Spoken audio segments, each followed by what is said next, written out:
Arabako enpresetan beste herrialde batzutan baino presentzia gutxiago dago. Euskara gutxiago entzuten da enpresetan. Guk bezera ditugu bai Bizkaian eta bai Gipuzkoan eta nabaritzen da desberdintasun hori. Gehiago entzuten da jende gaztea enpresetara sartzen ari den heinean.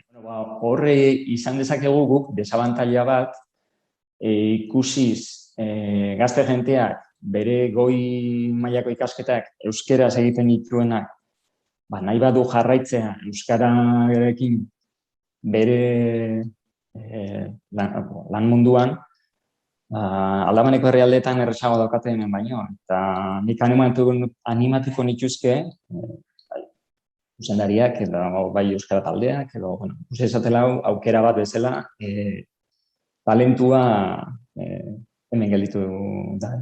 Nik uste baietz, danok daukagu, euskararen alde gaudenok, beti daukagu buruan zerbait egin behar dugula, baina ez dakigu argi nondik hasi, nola forma eman, eta alde hortatik laguntza beharko genuke.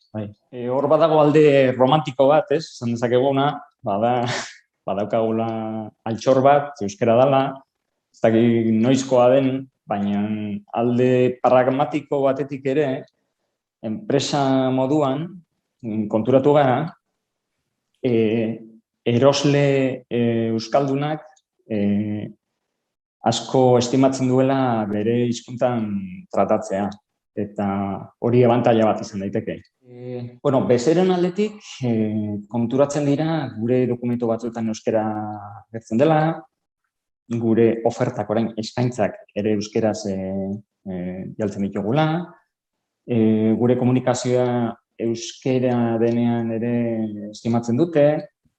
Beraz, bezero mailan nik uste gehiago nabaritzen da aldaketa hori, hemen barruan baino. Ze guk daukagun arazoa da, hemengo jenteak ez dakela euskeraz. Batzuk badakigu, baina ez dakitenek kostatzen zaie aldaketa hori egitea. Egia da, azkenengo sartzen ari diren langileak badakartela euskera, eta horrek errazten digu gure asmoa dela zerbitzu euskera ematea.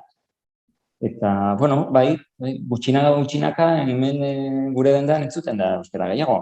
Ez dakit hemen aldatu ditugulako kartelak, edo txapak ere jartzen ditugulako noizean behin, baina igertzen dugu. Zuzendaritzatik bultzatzen ez den gauza bat, ez dauka itxura honek bintzat, ateratzeko ez dauka aukerarik. Beraz, nik animatuko nituzke, zuzendaritzan daudenei, beren aldetik ere jartzeko, ahalegin hontan, danon artean egin behar dugula. Hau ez da, nik ez dut egingo Aldabanikoak egingo duelako. Ez hau dakigunok egin behar dugu, ez gara inbeste, Araban, eta, aldugun einean lagundu behar dugu. Esango nik beldurra galtzeko. Ez daukate ez galtzekorik, eta probatzeko. Orain dela urte mordo bat. Euskarak bazaukan politika kutsu bat, baina hori galdu da. Euskara guztiona da, hasi ginen, kasualidadez. Beti genuen buruan euskararen alde zerbait egin behar genuela, baina ez genukan ez da protokolorik, ez genuen ezer idatzirik, prozedimenturik, ez genuen ezer.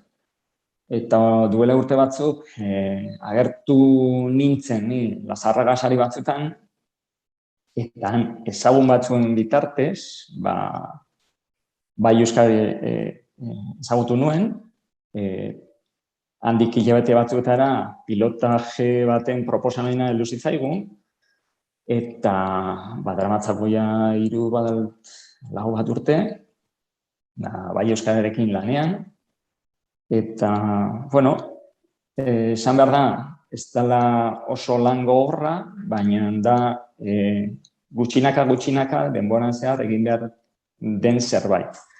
Eta alde hortatik, urtero rebisatzen denez, eta, helburu txiki batzuk jartzen ditugunez, nahiko erresa da betetzea. Eta laguntzen digu modu ordenatu baten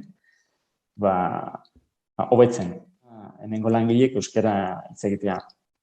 Hortarako proposatu diegu bai ikastaroak egitea, duela gutxi agertu dira ere euskaltegietako ikastaroak, debalde direla, eta gure aldetik aukera hori ematen diegu.